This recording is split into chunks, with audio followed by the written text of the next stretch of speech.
Welcome, ladies and gentlemen. We are back again. You know, you're sick of seeing our faces. We know. We're trying. The UFC thought they'd do 3 cards in 1 week. This card is headlined by Overeem and Harris. Before we get going with the breakdown, please hit the subscribe button below. It doesn't take 2 seconds. We'd love the support. And feel free to comment on who you're picking for the fights, any bets you've got, and if you want to talk MMA, so please hit down. I want to welcome everyone who has subscribed in the past week or so. We've had some new subscribers join in, and obviously it's great to have all the feedback and comments as usual from all you lovely folks at home. Will, I would say how you doing, but you're live. That's the main thing. If you've not seen Will's epic snack that he had on that he posted, do feel free to check out his Twitter. You'll see it on there.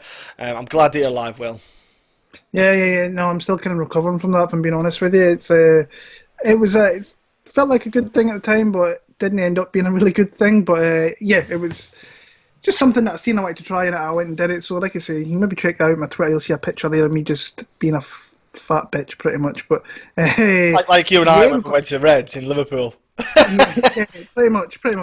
But yeah, we've got ourselves another card here, and another solid one, rounding off this week of fights we've had with the UFC coming back. So all good. Yeah, exactly. Yeah, so we just had the Smith Teixeira fight card. Ton of fights happening there, and we're literally jumping into this one now. So we're going to jump in, do the breakdowns on, and we're going to be a bit quicker than we would do normally, only because we are on a bit of a short turnaround time to get stuff edited, uploaded. So don't feel like we're just skipping the fights. We're just trying to give our quickest and the most precise analysis, and then we're going to go into Will's bets afterwards, alright? So, Will, kicking off the card from the listing that I have. In the heavyweight division, I have Rodrigo, here we go, Nascimento against Untitled. Will, what are you looking at in this heavyweight battle? Yeah, it's very low-level heavyweights. Like, we kind of seen that last night with kind of Chase Sherman and Ike Villanueva. But Sherman, to be fair, you'll get around to watching him, but he actually looked much improved last night, so I'll be interested to see how his kind of second run around the UFC goes. But like I say, very kind of low level heavyweights here. You've got someone who's fought in the UFC before, and Mays, who's kind of been around the Dana White Contender Series as well. He's won a couple of fights, but he's not all that good. He's powerful, but he gasses very, very early. I think you can take him down. When you watch Nascimento, you see his Dana White Contender Series fight against a really small kind of heavyweight. He was undefeated at the time, but that kind of all stemmed from he was being pushed against the cage, or he was pushing against the cage, and the guy tried a throw. I think it was Nascimento tried a throw, and the guy kind of felt the ground, and then once it kind of goes to ground, it looks like there's not a hell of a lot out there in Nascimento. I've seen like maybe 2. I actually found another one before we came on here. But the guy's literally like fighting a midget. I probably shouldn't say that. He's fighting a small dude, and it seems to me if he can get the fight to the ground, I think he's probably going to have a big advantage. But on the feet, still kind of unknown a little bit because he kind of spams the high kick and tries to push against the cage and get the fight to the ground. Mays obviously has kind of more experience, kind of fighting organisations, been around the UFC, been in Dana White's Contender Series, probably a couple of times actually. Yeah. And he kind of got beat up pretty badly against Cyril Gane, but Cyril Gane seems to be the next kind of the guy coming through in that heavyweight division. So for me, I'm going to pick Nascimento. I think he's going to find a way to get to the ground, but he has to be careful in that first round. If he doesn't get blasted out, then I think he could come into this fight and win it with his kind of ground game. And I like the fact he's an American top team, and they've had a lot of kind of heavyweights fighting in the last, especially last night. There are a couple. I think maybe had some from Olenek from Saturday night past last week. So they've had a little bunch of heavyweights kind of all together. So I'm going to pick Nascimento probably via submission, maybe late round 1, early round number 2. Yeah, suppose it's a young kid coming in with a lot of enthusiasm, debut, and he is fighting a guy who I feel like I'm with you, Will. He's not high level, and he's had several chances on Dana White Contender Series, and he never impressed there either. He never did anything to warrant the contract. Because the heavyweight division's so shallow, it's almost like they're taking the chance. He did beat Usman's brother, though, who has signed to the UFC, who's an absolute tank. But Mays, to me, he's just slow. I know he's a heavyweight, but he's just really slow, kind of plodding heavyweight. I don't see much. I don't get excited for him. I don't know about you, but I don't know how you feel about this one. Cyril, Francis, and Ngannou, could they be the next JDS and Cain Velasquez with a fantastic epic trilogy? Potentially two of the most exciting guys in the heavyweight division coming up in the future years. Yeah, man, I think that Rodrigo, from what I could find as well on the tape, there wasn't a great deal. Again, you're kind of clinging on to the quality of opponents that he fought as well. I think that the tell is that, Mays, if you get on him quick, if you put the pressure on him, you can get him to tire quickly, and he does not have very good conditioning. So I would favour Rodrigo just because of the fact that he will probably go for the takedown, which will basically force Mays to use his energy, and which will gas him out quick. So I'm going to go with decision for Rodrigo, but I'm not. I just hard to pick Mays. There's nothing about him. He's a good punch bag, I suppose. That's about all I've seen from him. Next up we have, man, it's an exciting fight. I like the guys fighting. Both of them are fun in different aspects. You've got in the featherweight division Darren Elkins against Nate Landwehr. Now, Nate is crazy. He came in, he got knocked out, and then they give him Darren Elkins. I'm a bit stuck on that one, Will. I thought that's a bit of a weird matchmaking. Of course, we've got to accept some of the matchmaking at the moment because of the limitations they have with opponents. But I just feel like maybe Darren's way ahead of Nate in competition, level of competition, even rankings, so to speak. This for Nate is huge. If he can get a win over Darren Elkins, that will just propel him a bit further than he should be. One thing we know with Nate is he has got not a bad gas tank. He's wild, aggressive, comes forward, swings. Problem that he's fighting someone like Darren Elkins, who's kind of awkward striker because he's with Team Alpha Male. They've kind of adapted a striking set to him which suits his style of movement and awkwardness. So when you watch Darren Elkins strike, it's not clean, it's not polished. It's his style to suit him because he wants the grappling aspect. He likes to get you down on the ground, and he's a good wrestler. Man, I'm picking Darren Elkins anyway because I think Darren should get the takedowns on someone like Nate. Nate's too open for the takedowns. He's so overly aggressive. It invites the grappling aspect, and I think that experience is number one factor here. I think Darren's got a ton of experience with such high level of competitors. I think he should be able to take on someone like Nate and get the victory here. Plus, Darren can take a good punch. He can take a hit. He can take a bit of a pacing. So even that initial burst from Nate, I don't think it should worry Darren too much. So I'm going Darren Elkins. Maybe a submission in like second, third round potentially. Yeah, I'm going with Darren Elkins as well. Like you say, with Landwehr, when you watch, he's great to watch his fights prior to the UFC because the guy is literally super aggressive and he's very, very open. He's very willing to throw down, like I say, but that's going to open up holes for Darren Elkins, which I think he's going to take advantage of. And his takedown defense is pretty much non-existent.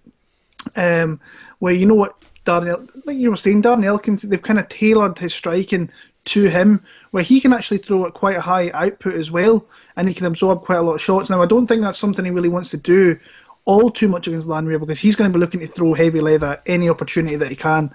So he really has to come in here, catch him with a couple of strikes, clinch up, find those gaps in Landwehr's game and take him to there and try and hold him there and try and kind of find a way to work to a dominant position. I think he can eventually, but we've also seen that Nate's kind of aggressiveness can really hurt him. You saw that in the Herbert Burns fight, where he caught a knee and went to sleep, and that can happen when you get someone super aggressive who just really wants to throw down and really kind of go for it. So I'm going to go Darren Elkins. I think, like you said, he's going to find those holes, getting the fight to the mat, and then from there, I think that he's just going to grind him out, and he needs to win here. So if he can get him down, you can see him having large spots on the ground where I don't think he cares maybe about finishing. Just get the win and kind of not have 4 in a row because that could be your papers from the UFC. So I've got Darren Elkins via sub, maybe a late sub, but I'll take a decision in that one. Nice. Next up in the women's flyweight division, we've got Courtney Casey taking on Maria Borella. It's not a bad fight, Will. I like the kind of matchup for the pair of them where they both are. But who you leaning towards, man? Yeah, I think it's going to be a close fight. I think this is one's got a lot of this wouldn't surprise me one bit if this kind of went split decision, kind of either side here. I'm a little more. I thought I was on Casey, and then I watched some of Mara Borella, where I think that she can maybe get takedowns, and I think that Courtney Casey sometimes she is willing to kind of stay on her back for long periods of time. She's a little bit dangerous down there with the kind of up kicks and so on. But honestly, it's not a fight I'm super confident in. I think on the feet, I think that Casey, she's a little bit more aggressive. She's probably a little bit better. But I think altogether as a fighter, maybe Borella might be able to kind of mix it up and kind of win through that. But like I said, I've got no real lean in the fight. I can see this maybe being a little bit of a clinch fest, and then takedowns happen from there, and then it's just going to be a close run thing on the ground and on the feet. I just see this being really, really, really close, and I'm going to take. I think this is what divisions is in actually? Is this at flyweight? Yeah. So that means Casey, she's moving up. Yeah, she's moving up. So she's saying that maybe not having that weight cut. She was a big girl. Remember we met her in Glasgow? Yeah, she is. She's a big kind of tall girl. Yeah, I'll go Borella via a very kind of close split decision. Yeah, I like the matchup in a sense. I think it's going to be tight because Casey always brings out tight fights. She's awkward because she'll take a punch to land a punch. She's got good combinations on her, but she also gets hit a bit too much. But I think Borella, like you say, she needs to engage the grappling aspect. I don't know how much she's with Courtney Casey's with Drakkar Close, so I imagine he's probably working quite a lot with her in that aspect. You would hope so anyway. I'd like to think that he's honest enough to see the holes in the game to kind of sort that out. No pun intended. Now, Casey, I think though, I think that she could possibly defend a bit for the takedowns, maybe not in the first round or two, but I'm going to favour Casey just. I think she can get maybe like a split decision. Because I think it's going to be tight. Because I think Borella might get Casey down, but not do a lot. So, and I'm not confident of the judging in Florida. In Jacksonville. So this is why I found it really awkward, to be honest with you. The last two cards, it's been awkward. It's been proper awkward to judge. So I'm going to go split to Casey, but would I be shocked if Borella got a decision? I wouldn't, because I don't think the judging's that great. But I would, on paper, think that Casey can pull out a decision. Yeah, I think she can land more on the feet, which would give it a damage. I think she can do the octagon control, and I think Borella can get maybe the takedowns and maybe just a kind of top position, but not do too much with it. So I'm going to go with Casey for that kind of factor in this one. Next up we have in the featherweight division, Mike Davis against Giga Chikadze. Giga's got the kickboxing background. He's done stuff with Glory and that. Again, I'll be honest with you, his opponents have been well suited to him because he's managed by a terrorist and he's fought a lot of cans, but he's got a hard opponent here. Like Brendan Davis for me was just he's a target sign for Giga. I don't take much out of that. I thought Brendan fought just to the game plan. He just stands and bangs like Jason Knight does. They are far more technical and better than they should have been. For me, Giga, he's got an opponent here, Mike Davis, who's got pretty good head movement. He's got good footwork, Mike Davis. He's got a bit of a confidence, a swagger about him. He's got good hands. But also, Mike Davis can engage with the grappling aspect as well if he wishes to. If Mike wants to get the fight to the ground, he can really cause problems for Giga. And I think that's the problem. I think Giga's going to want to stay standing the whole time. That's his goal. But Mike can use his footwork to get in the grappling aspects after landing some shots. But because he throws power as well, Mike. He's got a good long body on him. He's got a good technique with the movement, and he's got good timing. I do like Mike Davis. I think Mike's got a nice little potential in his featherweight division in a couple of years. I think he can really mix it up. The ceiling's far greater for him. I just think Giga's got to come short at some point. As much as Ali wants to give him the best, most suitable opponents he can, I think Mike should get the victory here. I think Mike's just all-round as an MMA fighter. I think Mike's a more superior fighter. And Giga still has that traditional kickboxing defense, which can make you come undone, especially when someone like Mike, who's got a kind of good, clean striking ability on the feet with his hands. Yeah, I like Mike Davis as well. I mean, you really can't take too much away from that Thomas Gifford fight because he absolutely bludgeoned that guy. He killed him. Yeah, he did. He had no Gifford and no real right to kind of be in there with Mike Davis. But even before that, we knew who Mike Davis was because you watch his island fights. You watch him against Sadiq Youssef. He gave as good as he got in that fight with Sadiq Youssef, and that's where you see Mike. Fight that.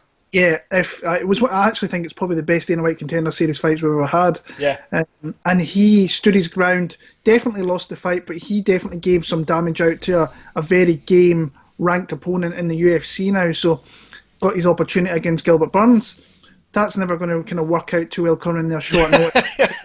With skills like Gilbert Burns. So, but I see holes in Giga's game. So he's a more patient striker where. He will pick his shots where Davis will kind of throw just more volume at him. And I think that if he wanted to mix this up, he can take a shot well. I think he's got a far superior gas tank. I think he's got far superior output. And I think he can absolutely take this fight to the mat. So I've got Mike Davis kind of all day long in this fight. I'd be surprised if Giga come out here and managed to kind of get a win. Who did he beat last time out? I can never remember the guy. Giga. Jamal Emmers, yeah. Yeah. That Emmers fought the worst fight. He just didn't do the grappling. It was the most frustrating fight ever. You were like, you can take him all day. Yeah. So he decided to kind of strike with him there, and that ended up being pretty bad for him. I've got Mike Davis. I think he could knock him out late. In fact, I'm going to go a third round knockout. I think the amount of damage will kind of start to wear in Giga as the fight goes on. I do think he fades a little, where I think Mike Davis can go solid, hard, consistent for 15 minutes and just keep coming. And once he's got you, he'll get you there. So I've got Mike Davis for TKO round number 3. Nice, bro, nice. Next up, middleweight division. Anthony Hernandez against Kevin Holland. Again, we're going to see kind of matchups. I think it's a little bit of a mixed match, but mismatch, sorry. That's the word I can spit my words out there. But, Will, what do you think about it? Yeah, this to me is a little bit of a... Kevin, you can, and I say this every single time, you just cannot be confident in what Kevin Holland does. He has got skills, but you just don't see, we'll probably never see kind of full potential because he's such a, what's the word I was looking for? I don't know. It's just, I think he could be really good if he really kind of screwed the nut a little bit. And that really showed out last time there with Brandon Allen. So he kind of close fights with D. Shiriko. That was really close. Mearshart, he probably deserved to lose. So he fights close every time. But on the feet, I think he has an advantage here. I think he's got a long, straight jab. I think he can put that out there. He can use his kind of length and his leverage. Where you've got Hernandez, which I think he's a little bit more of a boxer. Likes to kind of attack the body a little bit more. Likes to kind of throw uppercuts. Probably will get hit a little bit more, but I do think there is opportunities where he can get the fight to the ground, and you've seen in previous fights outside the UFC against Brendan Allen as well, he was getting takedowns in that fight as well. So I've got the feeling this is going to be another close one where Kevin Holland might look like he could win, but I'm just not confident picking Kevin Holland fights. But it could be one of those things where I'm like, yeah, I think Hernandez has got that one. And then you get to decision, like split decision, Kevin Holland, like you said, the Florida judges, they're a little bit iffy. There was a couple of things last night I wasn't too sure about. But like I said, if this stays on the feet, I kind of like Holland more just to use his length. He could probably pick at Hernandez a little bit. But if Hernandez can just mix it up a little bit, maybe get into the clinch, get takedowns through off that, and kind of have some top time, I think he's the more kind of dangerous submission guy as well. I will go... Fluffy Hernandez actually via decision. I think it's going to be close, so I'm going to go Fluffy. Okay, yeah. Well, I'm actually going to go Kevin Holland. I think he can screw the nut. I think, he's only 27, so it's weird to think it as well because he's a young kid and he's fought what? He's over 20 pro fights in his career, middleweight division. He's fighting some absolute legit contender like savages, and I think Hernandez. Hernandez wants to fight dirty. He wants to fight. He wants a close fight. He wants to, like you say, Will. Ideally, we get the clinch, go for the takedowns. Hernandez. Holland, he had the submission on Brendan as well, and he couldn't get the rear naked. So I'm more than certain that's something he probably would have went back home to work on, because he basically had that wrapped up and let it slip away. But when you lose stuff like that, it does help your kind of game. I'm going favouring Kevin Holland mainly for the aspects you pointed out on the feet there, Will. That jab is a big factor. Hernandez is going to come forward. He's not a dynamic mover to close the distance. And I think Kevin Holland can just be wise and just pick the straight shots, use the front kicks, and keep the distance and dictate the pace of the fight. I think if it does go for the takedown aspect, I think Kevin's got the opportunity and the skill set to defend them as well. I think that Hernandez might just fall short as a whole. I think on the ground for the submission side of things, Hernandez might have a bit more of a chance, but I'm going to go for Kevin Holland. I think he can get at least 2 rounds under this belt to get the decision win, but I think Hernandez, he's a bit of a tough one. He's got a head like a coconut, so I'm going to go with Kevin Holland for decision, but again, I'm like, Will, it might not be that way. He might go Hernandez way. Yeah. So next up we have a headlining the prelims, so to speak, Matt Brown, he is immortal, the fecker keeps coming back, against Miguel Baeza, I think it's pronounced, like that stupid horrible word, Baeza. Again, weird one, man. I think Baeza's got like a fraction of the fights that Matt Brown has. Again, I think it's one of them ones where, are they giving Matt Brown a more suitable fight? Is Matt Brown maybe potentially said to Dana, I want one more, then I'm done? I don't know. But Matt Brown, if you look at it, look who he's fought recently. He's not fought the highest of the high calibers in the welterweight division, And he absolutely starched Diego Sanchez, but Diego Sanchez was way too small back then. And Ben Saunders, man, I don't have any faith in Ben Saunders taking a punch these days, and he looked, it didn't look that great. I thought, I just don't know. But then again, Matt Brown was only losing to like the top guys as well, which is, a lot of people think, oh, he's done. Well, he was fighting like Donald Cerrone, Jake Ellenberger back in 2016 is a bit of a different Jake. It's not a bad Jake Ellenberger. Damian Maia as well, he was an absolute monster. That was Johnny Hendricks, Robbie Lawler. So he wasn't exactly fighting bums. Do you know what I mean? So I think he's not a world champion, Matt Brown. But at the same time, he is a very good fighter, and I think Miguel's just going to get a bit outclassed. Because you're fighting, I think outclassed in the fact that I think he's going to be a bit thrown off by the tenacity of what Matt Brown is. I think he's going to be able to just beat his will down. I thought that he looked good in his fight against. He beat Aldana, but he beat Aldana. That's all I've got to say. Like, it's okay to look good to beat against someone like Aldana. I don't get overly blown away. The Reina fight on the Dana White Contender Series wasn't too bad, but I just don't think Baeza has fought anyone to the level of Matt Brown. So, I think Matt Brown should get a finish, if I'm honest. Some way, submission, knock, TKO. I just think Matt Brown should be able to get the victory here. Yeah, this is a fight when I looked at it. I looked at the betting odds and I was like, oh, Matt Brown's a big underdog, a fairly sizable underdog. And I was like, oh, I quite like that. And then I get into it, and Baeza, like I say, he's still very young in his career. He's obviously like 8-0 or something like that. So he's the experience gap. This is a massive skill jump from your Victor Reynas and your Hector Aldanas to a Matt Brown, who you have to put that guy out, because if you don't, you're in for a hell of a time with this guy. And he can make you hurt in ways that you probably never felt in your life before. But you can obviously get at Matt Brown. I think he's wide open to the body. I think that always he does not defend that one bit. And I think when I watched Baeza in that fight with Aldana, and I watched the Reina fight on the Contender Series, which is actually a good fight. He dropped the guy a couple of times, but he also got dropped, so he got pinged a little bit. So he's a little bit suspect defense-wise, and you can get him. But I hate the fact that Matt Brown, and this is nothing new, I mean, he drops his hands because he's got he stands so singly right there that you can attack him. So he might initially start off attacking the leg kicks, which is something that he did well against Aldana, pinged him to the legs very, very well. And then once maybe Brown thinks, he's maybe just going after the legs, so then he might start going to the body, and I just have no confidence that Matt Brown can take a full-flown body kick and not fold over from it. But if this starts to get... if Matt Brown starts to kind of really come into the ascendancy in this fight, then we're going to find out what Baeza's all about, because he is very young in his career and he's not faced anywhere near a guy like Matt Brown. But I've actually got Baeza. I think eventually, I actually think he's going to TKO him.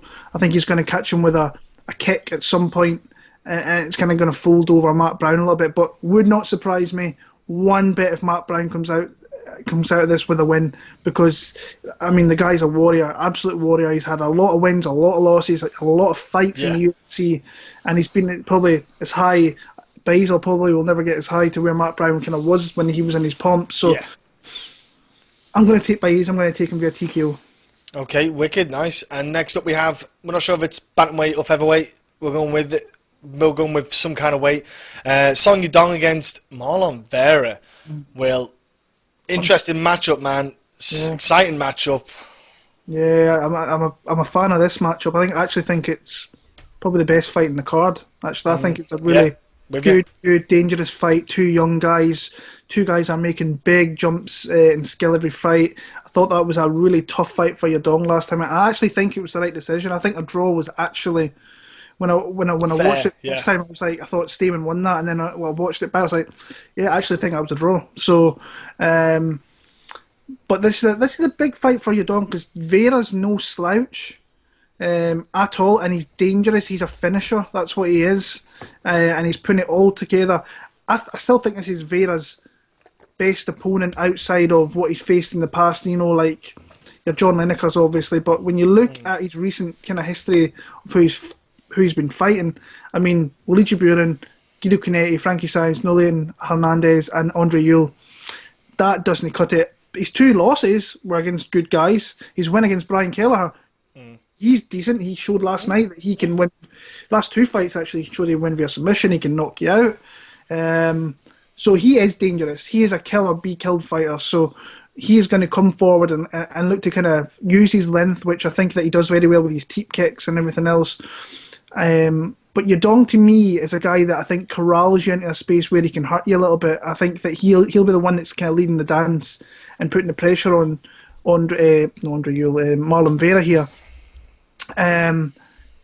Very, very dangerous. This is a tough fight for Song Yadong, because, like I say, Vera does not really kind of quit on himself, and he's not an easy guy to get out of there. So I'm interested to see what Song Yadong, what the game plan's going to be here, whether it's just to kind of cut off the octagon and try and be the aggressor in the fight, because I think he can do that in this fight, but has to be careful with some of the counter striking of Marlon Vera.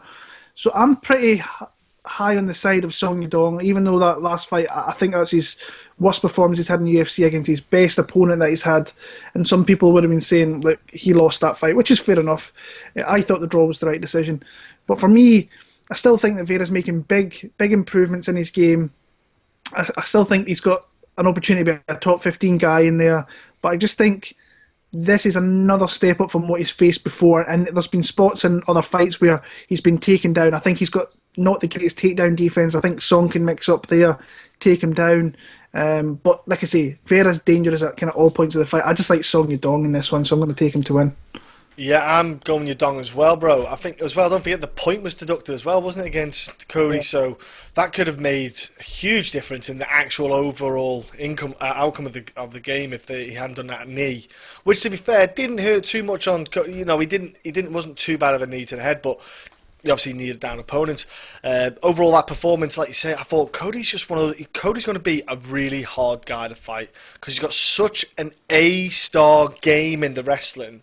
He's going to cause a lot of guys a lot of difficulties. It was kind of like the Gleason T-Bow with the 155, where T-Bow could just take you down all day long. If you couldn't stop that takedown, you were losing, and a lot of guys fell to that.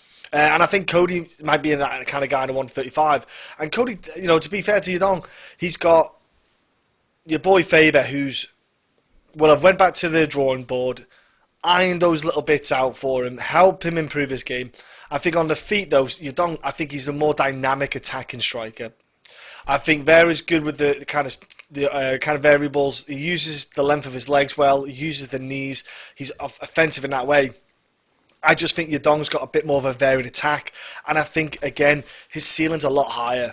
overall, I think Yadong could just be... I think he can get a lot better than he is already. I think he's super exciting, very aggressive, and like you say, Will, I think he might mix it up as well. I think he might get aggressive enough to close the distance on Vera, so that he then forces Vera down. And Vera on his back is super dangerous because 10th planet jiu-jitsu, uber flexible dude. He could be a bit of a problem for you, but at the same time, it's just about getting those racking the points, getting him down and keeping him down. So I'm going with Yadong on that one as well, bro. I think he should be able to overcome the Vera and just keep going on his momentum to the kind of top 10, top 5 rankings for Yadong. Next up we have in the middleweight division, your boy Eryk Hernandez facing off against Krzysztof Jotko. Fair fight. I think the pair of them, where they both are, so to speak. I'm kind of, in agreement. I think Jotko is at that point where he was, because he had the injuries, he was debating about whether coming back into the fight game. I thought his fight against, who's that Canadian dude with the double barrel surname? Bloody hell, Renault Megant, yeah. I thought he performed okay in that fight, but I don't think he was smart using takedowns. And this is where Eryk Hernandez needs to be a bit smart in this fight, not be over-aggressive, because Eryk Hernandez is a bit of an aggressive guy. Eryk Hernandez can pop a punch in his hands. He can hit you hard, and he can put you to sleep. Now, Jotko just needs to be careful. Jotko will want to get the takedowns here. He'll want to get Eryk Hernandez on his back. He will not want to be standing up because of the threat that Eryk has. Eryk comes aggressive. That's my only worry. I'm going to be biased. I'm going to pick Eryk Hernandez because I've interviewed Eryk Hernandez before he got in the UFC, and I've interviewed him since then, and he's just a great guy. And I know it's not professional, but at the same time, I'm doing it. It's tough. I'm going with Eryk Hernandez. I think he can stop Jotko, because Jotko is susceptible to getting hit on the feet. He can get hit, and I think Eryk does pop a nice punch. I think Jotko, to win this, mate, he has to get the takedowns, and he has to just keep Eryk Hernandez down. Eryk, he had a bit of a semi-rough spell. You're losing to Elias Theodoro. A lot of guys lost there to him because he was just the way he style of fight. Eryk went up to light heavyweight, didn't do too bad there, came back down. But I'm going to go with Eryk Hernandez, mate. I think he can stop Jotko at some point. I'm going with your boy. Yeah, I just see this being close. I really do. When I look at Eryk Hernandez, to me, I think that he's got a knockout chance here. I think he's got some power there that he can knock this guy out. But I just got this feeling it's going to be very, very close in kind of all aspects here. Jotko, for me, is definitely going to be looking for takedowns. I don't think he wants to really stand on the feet too long with someone like Eryk Hernandez, who I think has got a power advantage. But Eryk Hernandez flattens to deceive for me. I think that he fights close. When you look at who he's kind of fought recently, there's a thing in there where he might actually kind of lost a load of his kind of last fights, if I'm being honest with you. The Mamute one, I mean, everybody beats that guy, so take with that with a pinch of salt. But the Mearshart one, I thought he was a little bit kind of fortunate to come through that. The Tim Williams one, even go back and look at that one, I thought he was on his way to losing that, and then he cracks him with a kick to the head with like 20 seconds to go. I don't think he's making big improvements, so I think he's always the same fight he's really been since he's come into the UFC. I thought his best fight was probably his Machida one, where I actually thought he fought really well. I think he fights too often, doesn't he? That's the problem. He doesn't have enough time away to develop. He's happy to jump in the short notice thing, isn't it? And Jotko, what he does is he'll put a power with his strikes. He doesn't take all that much damage. When he does, if you can catch the chin like Tavares did, you can put him down. But I think that he times his takedowns very well. Anders is not that easy to kind of get down frequently. This is why I think this fight's kind of got a split decision kind of written off it. I'm going to go with Jotko via kind of smelly split decision, but no confidence in that fight at all. Yeah, it is one of those ones. I don't think a lot of people are going to be uber confident in it. Next up we have, now this fight is probably number 2 for me in the rankings of this card. I think we've got Yadong, Vera, and then we've got this. No, actually, tell a lie. I'm going to go with Dan Ige, Edson Barboza, potentially my number 1 fight in the card. Because I want to see Barboza at 145. How does a man who has no body fat, who's shredded at 155, somehow go, I'll do 145? I don't know. I've seen him on the scales at 155. I'm like, I think I look like that if I took all my body fat off, which would take a long time.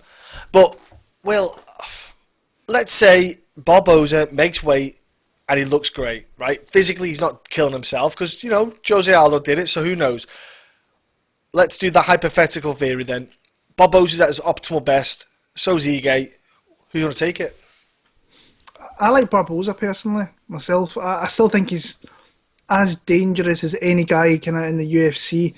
Obviously, the weight cut here is a massive concern, and that's what you're going to have to wait and see, personally, in my opinion. But I'm a guy that kind of writes off Dan Ige a little bit, and I forget just how much of a dog he really is in fights, and how actually he is making really good, steady improvements. Without a shadow of a doubt, you've seen that fight to fight with him, where he's just making really good improvements and looking as good every time coming through. I thought that he went from Danny Henry, where he actually got him out there really quickly. Yeah. He had a couple of weird spots in the Aguilar fight, but ultimately looked very kind of good in that one. And I thought it was a fun fight. Yeah, fun fight, that one. I enjoyed that one. Back and forward banging a little bit, and then you had Mirsad Bektic, who we all know that he is a really good fighter, but maybe he's kind of hit his limit of where he's kind of at. So Dan Ige is on the rise, and maybe Bektic's on the fall a little bit, and it kind of showed in that fight.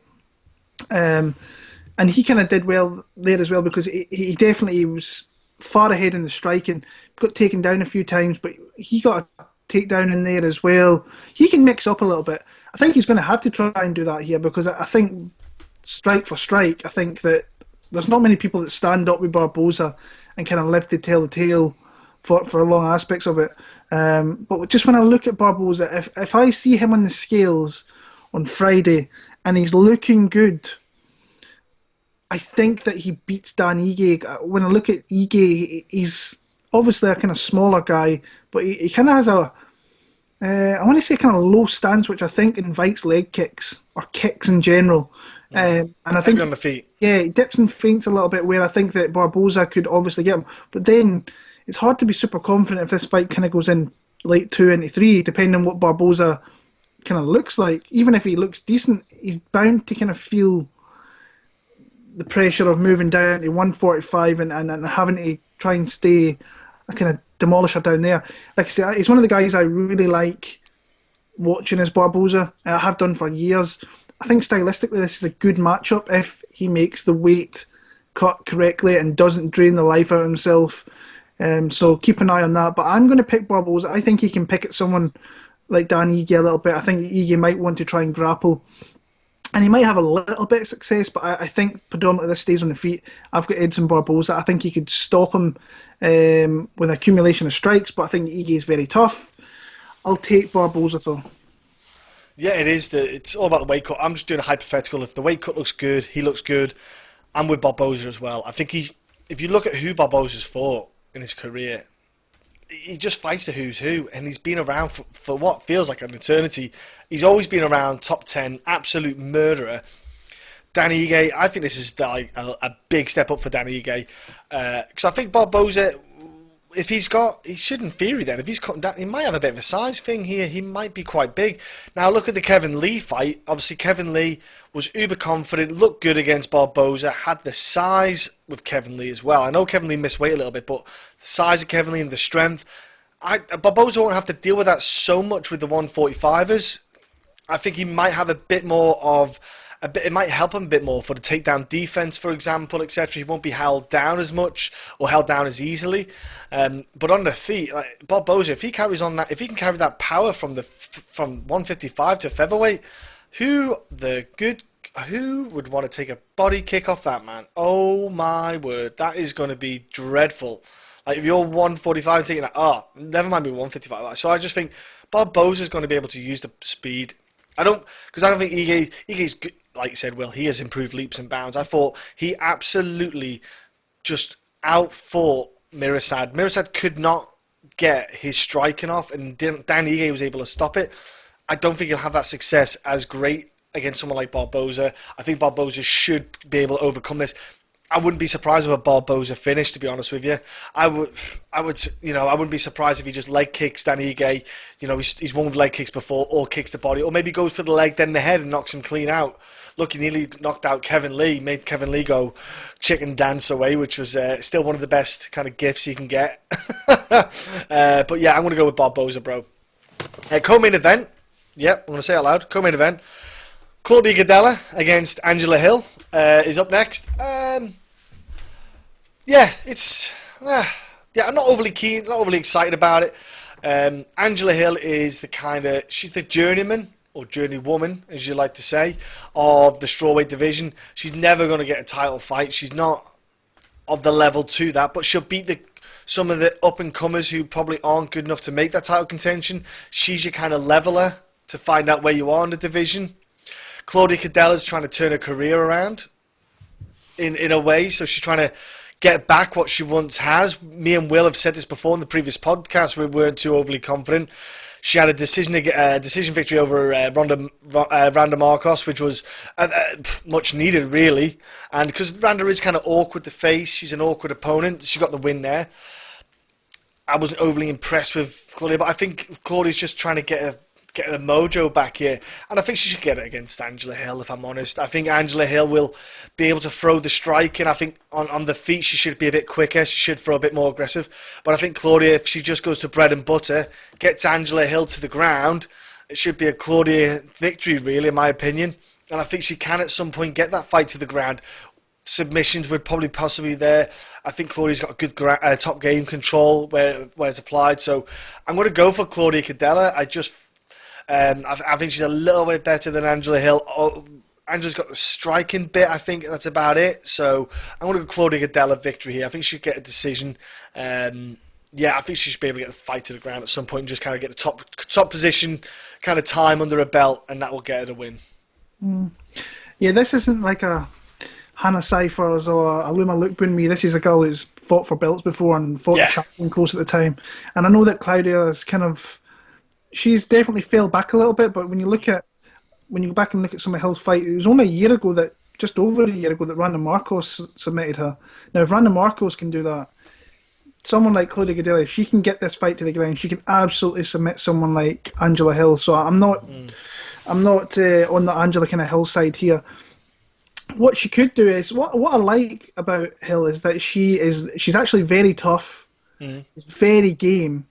And she will go hard for the 15 minutes, however long the fight kind of lasts. And she has looked good recently, but I think she's taken a drop or two down on the kind of talent scale to get those wins. So I'm just not convinced that Gadelha's faded that far where Angela Hill comes out here and just dominates or gets away with some of the stuff that she was getting away with against Lukbunmi and Cyphers, where she was getting hit up. Lukbunmi, she has a good striker, to be fair, Lukbunmi, but Cyphers, she's very flat-footed, she swings, she was cracking Angela Hill as well.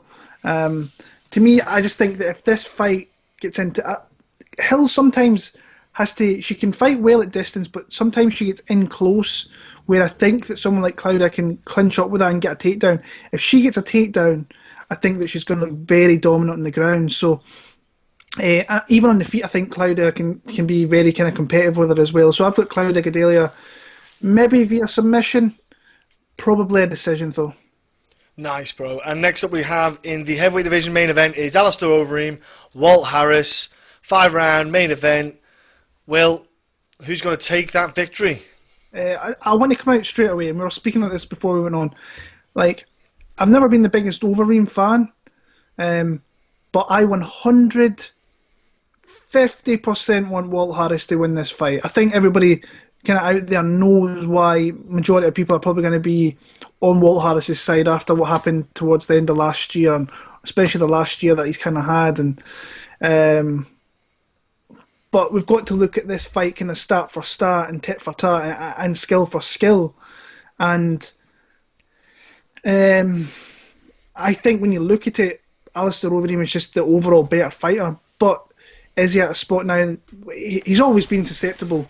He's always been susceptible to taking a big shot and being put down. And that happened in the Rosenstruck fight, where Overeem was pulling his way to winning that fight. and then he gets caught in the last 10 seconds and gets knocked out. It was fairly close striking-wise. I thought that Jorginho definitely was landing the kind of bigger strikes, but Overeem was landing good shots as well, got some takedowns.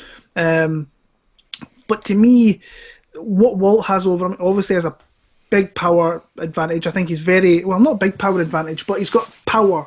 And obviously that's going to scare someone like Overeem, who that could set him on his bike and he's running around the octagon and he's doing this and he doesn't want to engage. He is the more technical fighter, by far. Has been doing that for years. His ground game, if he was ever like to use it, would be miles ahead of where Walt Harris is. We've seen Verdum get him down one time and that fight was done. Oh, that was done. But when you look at, I mean, even when you look at Walt Harris, he does not throw enough strikes for me that are really going to... If this gets out the first round, I think Overeem's got a massive chance to win the fight. Now, with someone like Overeem, you have to always be careful because it takes one clean shot and the guy's out. But you look at the wins that Walt's got. He's won his last two fights, obviously, via knockout in the first against Spivak and Olenek. And Olenek can be prone to being knocked out because he overreaches and punches, and if you've got enough power, you'll put him out. But he just doesn't land enough. To me, I think his most signature win is against Arlovsky, where he got outstruck in that one, and it was kind of a contentious decision where and then it got overturned because he tested positive for something. But anytime he's kind of made the jump up, I know he came in against for doing very, very short notice. Arlovsky, I still thought he kind of lost that fight. He should be beating guys like Spivak. Olenek, you've seen him last week. He can be awkward for anybody. So when he turns up and if you don't get him out of there, then you're in for a sod's law of a fight. And I probably shouldn't be saying that because Overeem can be knocked out at any time, but if he gets outside the first 5 minutes, I just don't see the output kind of staying up with Overeem across a 25-minute fight. And I just think more things kind of weigh on the side of Alistair Overeem. I'm a little bit surprised at the odds on it, honestly. I thought maybe these should be reversed a little bit. I don't think having wins over Olenek and Spivak should have you as a minus 160 favourite against Alistair Overeem, in my opinion. But like I say, I want Walt Harris to win after what happened to his family and that. It's heartbreaking, honestly, and you kind of feel like maybe the world kind of owes him something, and that could happen. But when I look at skill for skill, and I think if he doesn't catch Overeem, and Overeem could run this entire fight, this is what he could do, and this could be an absolute horrible fight, but he won't care because there's no crowd there, nobody's going to be booing, so he could literally just pit, pop, run, and then get out of the way of Harris's shots and do that for the entire fight. I've got Alistair Overeem. I think if this goes into the late rounds, I think he could maybe start to get some takedowns. Hopefully, maybe get some submissions. But I'm going to pick Overeem in the fight. I just think skill for skill is a fight, and if he doesn't get caught, I just think he's a little bit better and he'll have a little bit more volume over someone like Walt Harris. But, like I said, I would love for Walt Harris to win this fight. Yeah, I'm Overeem all day on this fight. I want Harris to win for obvious reasons, but I'm Overeem all day. 5-round fight. Not seeing Walt Harris go over 3 rounds. So it's the first time a 5-round fight. How does he do in a 5-round fight? That is the question. Because it's different pace. A 5-round fight is different pace than a 3-round fight. So how does Harris do it? How does he deal with it? Overeem, for me, I think he's just going to fight smart. He's going to keep him at distance, use those oblique kicks, those side kicks that he uses very well. He's going to keep a nice wide stance. I think Overeem's just going to do, like you said, Will, he's going to hit and move. He's just going to hit and move the whole time. It's going to frustrate Harris. It's going to make Harris overextend on the punches. It's going to make Harris miss, which will tire Harris. And then I think from the second round onwards, if I'm Alistair Overeem, I'm going to use those takedowns big time. Because Overeem, when he gets on top, he's quite dominant on top. He's got a good top game. He's got good ground and pound. And like you say, well, he has got submissions in his pocket, which he doesn't use, which is the most frustrating thing ever. Because you think to yourself, if you just did, mate, you'd probably have a lot more wins under your belt. But anyway, I think he's going to use the takedowns. Not to necessarily finish the fight, but just more to make Harris use his gas tank up. Alistair Overeem knows how to go 5 rounds. Harris doesn't. So Overeem will use that to his advantage. He'll use that kind of experience and knowledge. And I think he's just going to pick him apart for 5 rounds and take away the victory. Like you said, Will, no crowd, doesn't care. Get 5 rounds, tick, tick, tick. Get those points on the board. 5 rounds under the belt. And it's an easy win for Overeem. I think Harris, for him to win, he has to charge, he has to chase down Overeem, out footwork him, close him off against the cage, and throw, heavy shots, 1-2s, lots of... He can't do that for 5 rounds. And Harris doesn't really do that anyway. I've not seen a fight where Harris uses the footwork to cut the guy off, to use the 1-2s constantly.